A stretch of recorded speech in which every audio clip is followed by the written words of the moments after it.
O Vasco na busca por jogadores gringos, além das últimas do mercado, bastidores, finanças.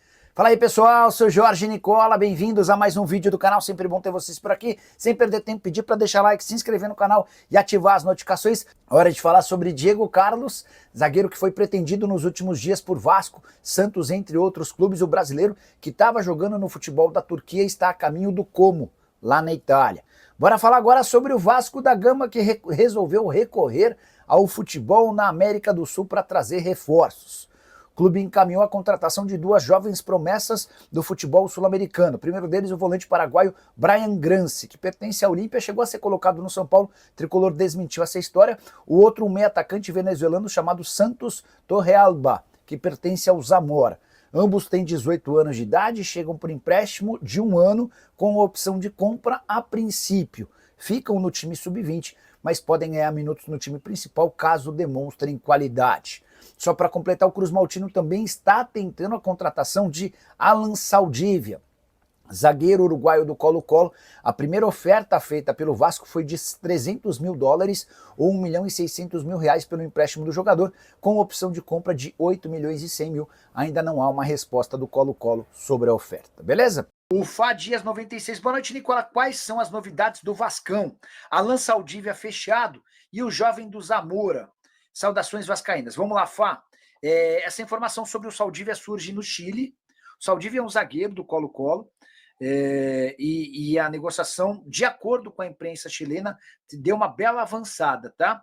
O Vasco gostaria de contratar mais 2 zagueiros, além do Robert Renan, o Carlos Cuesta, que é esperado no Rio de Janeiro para realização de exames médicos e assinatura do contrato de empréstimo de 1 ano e meio, além de mais um defensor. O negócio com o Nathan Silva morreu, não houve um acordo com o Pumas do México e acabou que melou. E aí, a partir daí, o Vasco está buscando alternativas. Eu não conheço o Saldívia, sendo bem sincero, não sei avaliar se é bom jogador, se não é.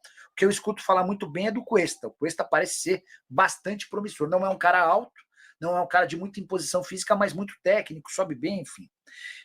Amanhã é um duelo difícil. Pô, Azevedo, mas é o último colocado do Campeonato Brasileiro, mas que tem vendido caro as suas derrotas. E o Vasco tem que ir à Ilha do Retiro, mesmo com 2 desfalques, PH e Tietê, fazer valer a força do seu time, a força do seu elenco, e o elenco está ganhando opções. Nós vamos falar sobre isso aqui também. Só que o tema principal é potencial construtivo. Ah, tá avançando, papai, tem novidades para contar para você, torcedor vascaíno. Começar com camisa nova do Vasco, que vai ser lançada agora em setembro. Há algum tempo eu já tinha trazido essa informação aqui. Ontem o GE trouxe um detalhe muito interessante. Eu já falei que a camisa nova será na cor marrom e azul de goleiro, de linha marrom e de goleiro azul. Então essas são as cores das novas camisas do Vasco, que serão lançadas agora no mês de setembro. E o GE trouxe a informação, e essa eu realmente não sabia, em homenagem ao Círio de Nazaré, porque o Círio de Nazaré é uma procissão que acontece religiosamente no mês de outubro. Os clubes paraenses sempre fazem uma homenagem, e o Vasco vai ser o primeiro clube fora do Pará a fazer uma homenagem também. Muito legal, respeitar as tradições, o Vasco tem essa tradição, né? E irá fazer de novo com essa homenagem. E quem já viu a camisa, quem teve a oportunidade de participar do showroom da capa, que foi o último, disse que essa camisa está um esculacho, que é uma das mais bonitas feitas pela capa, como quem diz, vou fechar com chave de ouro a nossa parceria, porque em 2026 a Nike vai assumir o Vasco da Gama. Aliás, o contrato da Nike está nos detalhes finais, no bate-papo com a direção do Vasco, para ajustar a questão de royalties, valores de produtos, enfim, alguns detalhezinhos, marcação do lojista, né? Enfim, a margem de lucro. Então, alguns detalhezinhos, mas o principal já foi assinado. Agora são os contratos aditivos, como é que eu posso usar isso? É um termo jurídico, vamos dizer os auxiliares, vai. Os contratos periféricos que compõem o grande contrato que já foi assinado, com duração de 7 anos. O Vasco está discutindo, por exemplo, a questão envolvendo o pagamento de royalties para o período todo, para entender como é a conta do Corinthians, por exemplo, né? Um comparativo ao Vasco, Corinthians que já renovou com a Nike. Bom, falar sobre o jogo de amanhã. Paulo Henrique está fora, Tietê também não volta, né? Os dois vão ser desfalques. Com isso, o Puma Rodrigues, que foi convocado para a seleção uruguaia para os jogos contra Peru e Chile, para fechar as eliminatórias. Ele enfrenta a equipe do Sport, depois se apresenta ao técnico da seleção uruguaia, o Loco Bielsa. E o Barros vai ser mantido no meio-campo. Então, tendência de time: Léo Jardim, Puma, Hugo Moura, Lucas Freitas, Lucas Piton, Barros, Jair Coutinho, Ryan Verrete, Nuno. Essa é a tendência de time, com David Andrés Gomes ficando como opções no banco de reservas para o segundo tempo.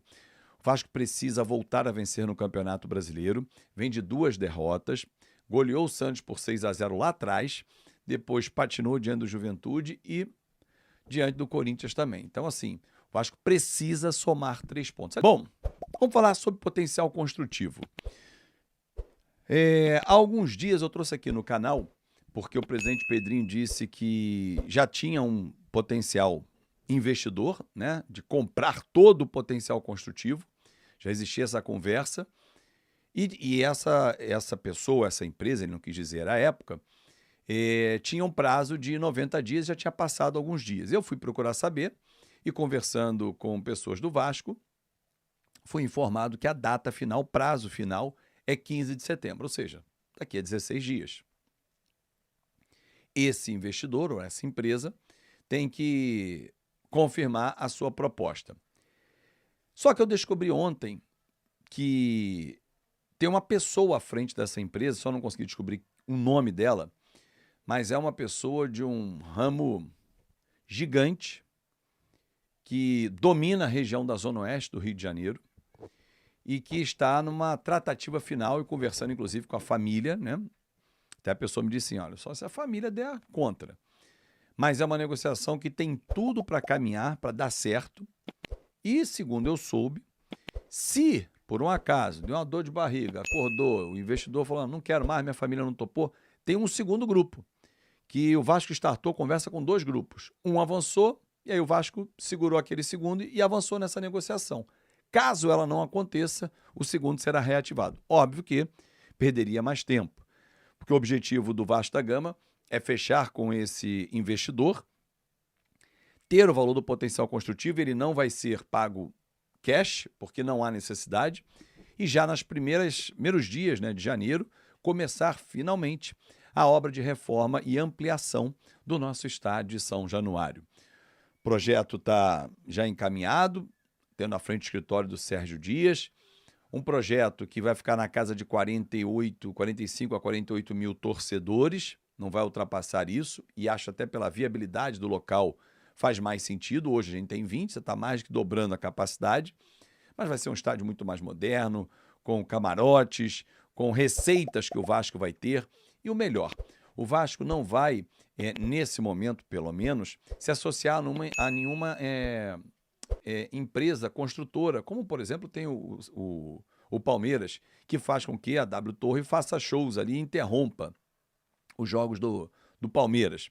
No caso do Vasco, o Vasco pode e deve acontecer vender o name right, né? Como fez agora o Morumbi, que virou Morumbis porque vendeu para a Lacta e ela colocou o nome do chocolate, que faz todo total sentido, né? Então é isso, torcedor. É isso aí, família vascaína, ficamos por aqui com o vídeo neste sabadão, trazendo as últimas informações do Vasco da Gama, uns cortes aí feitos com as informações do jornalista Jorge Nicola e também do Fábio Azevedo, que trazem aí diariamente as informações do Vasco e a gente faz aquele resumão aqui para você. Curtiu o vídeo? Não esquece de deixar aquele like, se inscrever no canal e ativar o sininho de notificações para você não perder nenhum conteúdo do Gigante da Colina aqui no canal Eterno Vasco Oficial.